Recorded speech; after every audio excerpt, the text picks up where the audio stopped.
достар, және менің YouTube каналымның көрермендері. Бүгін сіздерге мына өрме төсті қалай тұздайды, қалай жасалады және аш ішекпен тағы да бір мәрте көрсетіп жіберемін, қалай өретінін. Төс бұл күйеу баланың сыбағасы, мағынасын көбісі біле бермейді. Негізінде төс екі қабырғалы елді мына төспен біріктіргендей сіңімді болсын деген мағынаны білдіреді екен. Мінекей мына төстің еті және бізге қажет болатын мынау бүйін. Қойдың бүйіні керек болады. Жақсылап мұздай сумен, тұзды сумен 3-4 қайтара жуып аласыздар. Сосын бізге керегі мінекей бұрыш, чеснок алдым. Тұзды мен қазір пайдаланбаймын, себебі мына ет тұздалған. Ал егерде сіздер малды жаңа сойып, жаңағыдай пайдаланатын болсаңыздар, міндетті түрде енді тұзды қосасыздар. Ең бірінші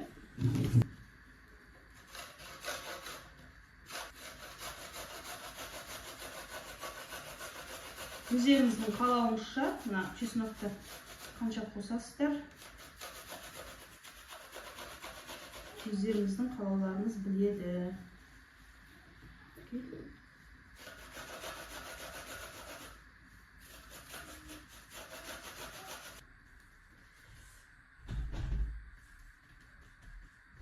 Енді бұрыш қосамыз. Мен айтып өткендей тұзды қосқан жоқпын, өйткені ет менде тұздалған.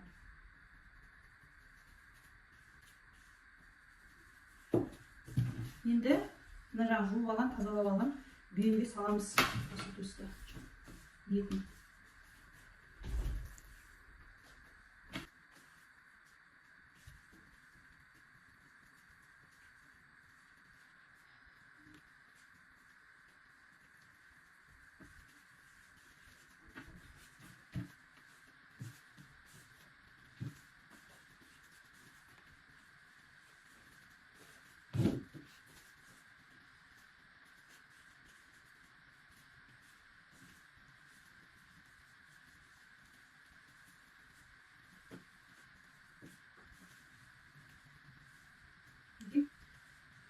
Саламыз, сосын жіппен байламыз. Шығып кетпейді дейді, жіппен байламыз.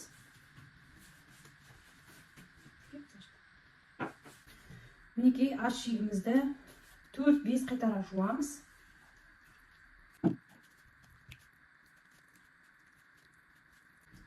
Мінекей байлап алдық. Енді осыны баспанамызға кигіземіз. Енді әр саусаққа өткізіп шығамыз. 1, 2, 3, 4. Енді осында өріп бастаймыз. Өткіздік. Мынадан шығарамыз. Тағы да солай сырт жағынан өткіздік. Енді шығарамыз. Мынадан тоже солай сырт жағынан шығарамыз.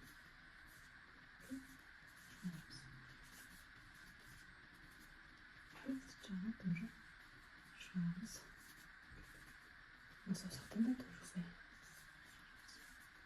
тоже солай өріп алма кезде осылай өріп шығара бересіздер. Сырт жағынан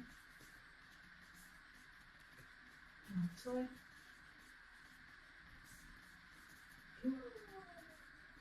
тоқуы керек.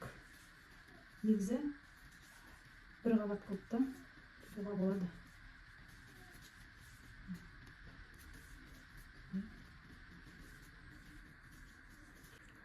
Осындай 1 миллиметр.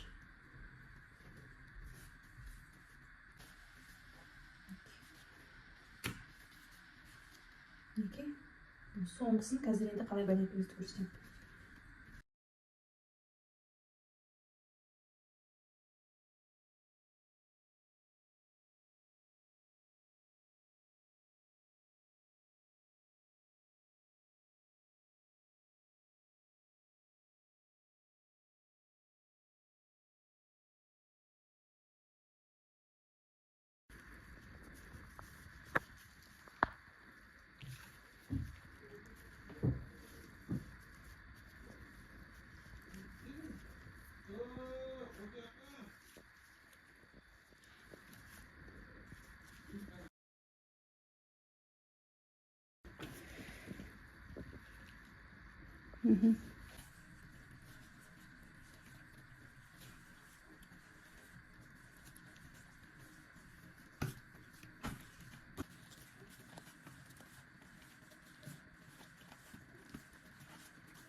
Niki?